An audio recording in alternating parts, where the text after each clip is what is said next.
તમને શું લાગે છે રેન્ક 1 યુપીએસસી થી લઈને લાસ્ટ રેન્ક સુધી એ બધામાં સૌથી કોમન વસ્તુ શું છે?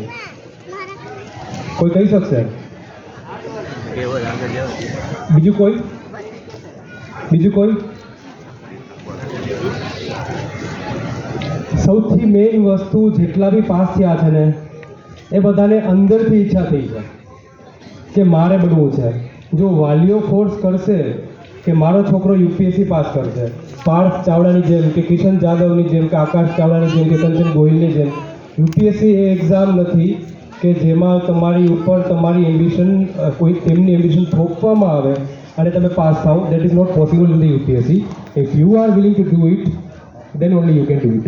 તો મારી નમ્ર વિનંતી છે કે બીજા ઘણા બધા ડાયવર્સિફાઈડ સ્કોપ જેવી ઓપોર્ચ્યુનિટીઝ છે, વેધર ઇટ ઇઝ સ્પોર્ટ્સ કે ડૉક્ટર કે કશું બી, એમાં જો છોકરાને ઇન્ટરેસ્ટ હોય તો એમાં જવા દેવાનો. એ પાર્થ ચાવડા કે કિશન જાદવ કરતાં બહુ સારું કરશે. હવે સેકન્ડ વાત આવી યુપીએસસીની કે તમને જો યુપીએસસીનો ઇન્ટરેસ્ટ છે, હું આવા લોકોને બે કેટેગરીમાં ડિવાઈડ કરું છું. ફર્સ્ટ કે જે મને સર સૌથી વધારે પૂછે છે 11માં 12માવાળા છોકરા, આઈ વુડ હાઈલી રેકમેન્ડ કે એ લોકો અત્યારે યુપીએસસીની ચિંતા છોડે, એના કરતાં નીટ અને જેડબલઈની એક્ઝામ કરે, જેને કારણે એના પાસે કરિયર ઓપોર્ચ્યુનિટીના બેટર સ્કોપ્સ બી રહેશે. પ્લસ એ ઇન્સ્ટિટ્યૂટમાં તમને યુપીએસસી પાસ થવાવાળા છોકરાઓની સંખ્યા બી વધારે હોય, માટે તમને પ્રોપર માહોલ બી મળી જશે. તમે જોતા હશે કે આઈઆઈટીવાળા ઘણા બધા યુપીએસસી પાસ કરતા હોય છે, કારણ કે 11મા 12મા ધોરણમાં તમે જે વસ્તુ વિશે પ્રિસાઇઝ તૈયારી કરવા ઈચ્છતા હોય એ વસ્તુ કદાચ 4-5 વર્ષ પછી રહે બી નહીં. That is a practical thing that you have to consider. હવે બીજી એક વાત હું એ કહેવા માંગીશ, હું જ્યારે દિલ્હી ગયો ઇન્ટરવ્યૂ માટે, મેં જાતે જ પ્રિપરેશન કરી છે, દિલ્હી કોઈ દિવસ ગયો નહીં, બટ મોક ઇન્ટરવ્યૂમાં અપેર થવા માટે દિલ્હી જવું પડે છે ફોર્માલિટી માટે. તો મેં જોયું અહીંયા તો IIT Bombay, IIT Delhi, IIM અને એનઆઈઆઈટી આ બધા સ્ટુડન્ટ, અને આપણે તો ભાઈ 12માં 60% બી પૂરા નહીં. તો હું અહીંયા કહીશ અહીંયા સુધી કઈ રીતના પહોંચ્યો અને અલ્ટિમેટલી પાસ બી થઈ ગયો બધાને ઓળખીને. I was far better than that. તો પછી મેં જાણ્યું કે એક જ વસ્તુનો ડિફરન્સ છે, ટેલેન્ટ નહીં, એટીટ્યૂડ. એટીટ્યૂડ કઈ રીતના? મેં જ્યારે બેંકની જોબ છોડી ત્યારે મેં એક જ વસ્તુનો વિચાર કર્યો હતો, ભવિષ્યમાં કોઈ દિવસ હવે હું એવું મારા મમ્મી કે પપ્પાને નહીં કહીશ કે આનાથી ઉપર કંઈ હતું. બરોબર છે, બસ એ હું હવે એ મારી રિસ્પોન્સિબિલિટી છે, મારા ઉપર બ્લેમ છે કે આનાથી ઉપર કંઈ હતું. શું છે? યુપીએસસી છે, ઓકે ઠીક છે, હું કર્યું. મારામાં ડિસિપ્લિન પહેલેથી હતું. હું રોજના ટાર્ગેટ બનાવતો, ડેઇલી ટાર્ગેટ, અને એવું નહીં કે આજનો ટાર્ગેટ આજે પૂરો કર્યો તો ખતમ નહીં. આજનો ટાર્ગેટ આજે પૂરો કર્યો, છેલ્લી અડધી-પોણી કલાક હું રાખતો હતો નેક્સ્ટ ડેના ટાર્ગેટ માટે, કારણ કે એ ટાર્ગેટ જો મેં બનાવી લઉં છું તો મને નેક્સ્ટ ડે વાંચવા માટે કે કરવા માટે એક્સાઇટમેન્ટ રહેશે, રાઈટ? હવે સવારના ઉઠીને પાછું એ શું ટાર્ગેટ આજના છે એ વિચારવું, એટલો સમય નથી ને એટલી એનર્જી બી નથી. તમારે જે ટાર્ગેટ નેક્સ્ટ ડે પૂરા કરવાના છે એની તૈયારી તમારે આજે જ વિચારવાની છે, રાતે. સેકન્ડલી, આ તૈયારી વિશે આવું છું, પછી હું મેન્ટલ હેલ્થ માટે ઉપર આવીશ કે જે that is very important. Perseverance એટલે કે દ્રઢતા. પેલું મીમ્સ આવે છે સમથિંગ કે ભાઈ લેવલ સબ કે નીકળે કે જો ટીકે ગયા સમથિંગ, રાઈટ? કદાચ કોઈ જોઈએ હશે તો જે ટકી રહેશે એ નીકળશે. કારણ કે યુપીએસસીની જર્નીમાં તમને સક્સેસ કરતાં ફેલિયર્સ વધુ મળશે. હું મારી પોતાની વાત કરું તો મને ફર્સ્ટમાં જ મેઇન્સ આવી ગઈ હતી, ફર્સ્ટ એટેમ્પમાં, બટ આઈ ન્યૂ કે હું ફેલ થઈશ, કારણ કે મને 7-8 મહિના વાંચીને જ આવી ગઈ હતી. પછી I was ready for the mains in the second or third attempt, પણ બંને વખતે હું ફેલ થયો, બહુ દુઃખી થયો, બંને વખતે 10 દિવસ રોયો. But he said that the greatest glory of humanity is not in never falling but rising each time it falls. બરોબર છે, દુઃખ બધાને આવશે, 2 દિવસ ખરખરો કરીને પાછું ઊભું થઈ જવાનું છે, કારણ કે 2 દિવસ હજી તમે 1 દિવસ વધારે ખરખરો કરશો, તમારો કોમ્પિટિટર તમારાથી આગળના કોન્સેપ્ટ શીખીને તૈયાર થઈ ગયો હશે. You will be missing it. બીજી વસ્તુ છે, એક મેં પાછળથી જાણી, જે વિદ્યાર્થીઓમાં ખાસ કરીને એવા વિદ્યાર્થીઓ કે જે ટેલેન્ટેડ હોય છે અને યુપીએસસીમાં આવે છે અને પછી એ લોકોનો ઈગો તૂટે છે કે they don't want to accept their mistake, they don't want to acknowledge their mistakes. એ લોકોને એટલો ઈગો હોય છે, હું બી આવી જાઉં કે હું કઈ રીતે રોંગ હોઈ શકું. એ છોકરો યુપીએસસી કોઈ દિવસ પાસ નહીં થાય. યુપીએસસી એવી એક્ઝામ છે કે જે તમને પાસ નથી કરાવતી, જે તમારા કેરેક્ટરનું શેપ કાપે છે.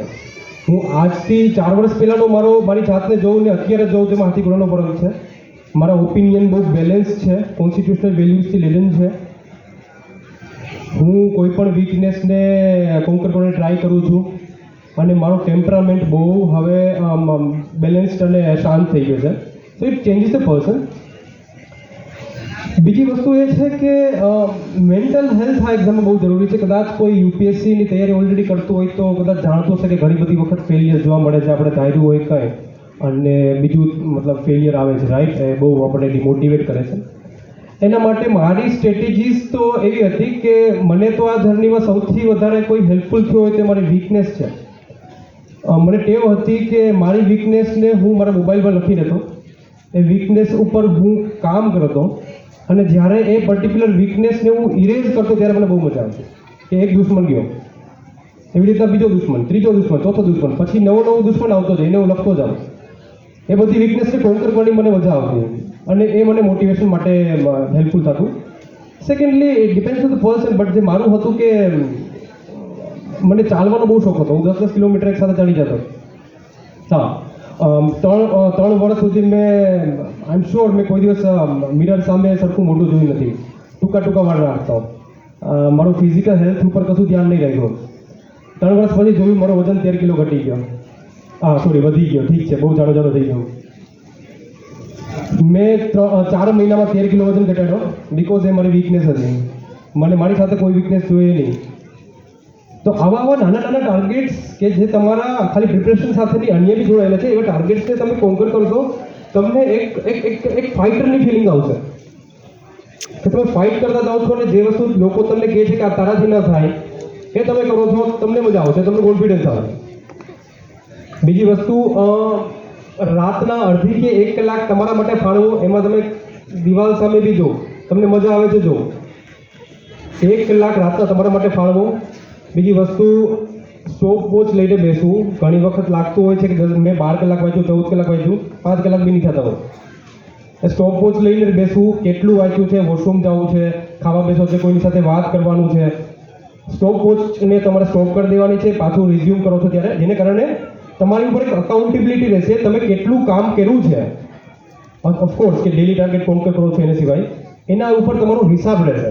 બરોબર છે? તમને વાતો કરવાનું મન થાય તો તમે ફ્રેન્ડ સાથે ઘણી બધી વાતો કરી, બહાર મતલબ વાંચતા નથી ને બહાર મેદાનની બહાર તમે જાઓ છો તો ટાઈમ ઝડપથી પસાર થાય છે. પણ તમે આવો છો તો જો 6 કલાક જ વાંચ્યું, પછી તમે ઊભા નહીં થાવ. એટલે એક સ્ટોપવોચ વાળી ટેકનિક એક બહુ સારી રહી. બાકી અલ્ટિમેટલી હું એક જ કહેવા માંગીશ વસ્તુ કે ડિસિપ્લિન અને સેલ્ફ મોટિવેશન.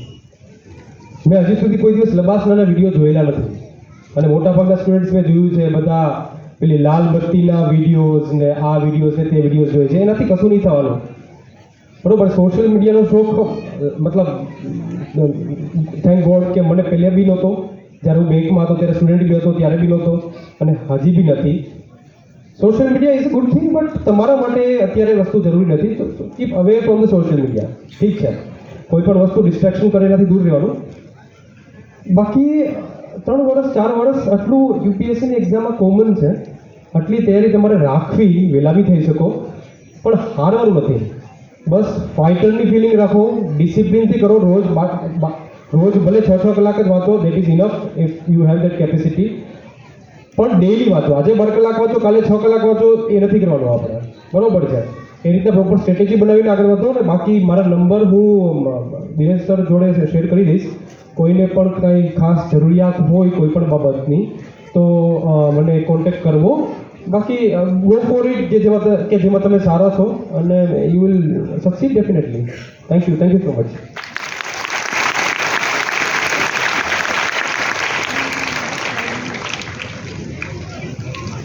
ખૂબ ખૂબ આભાર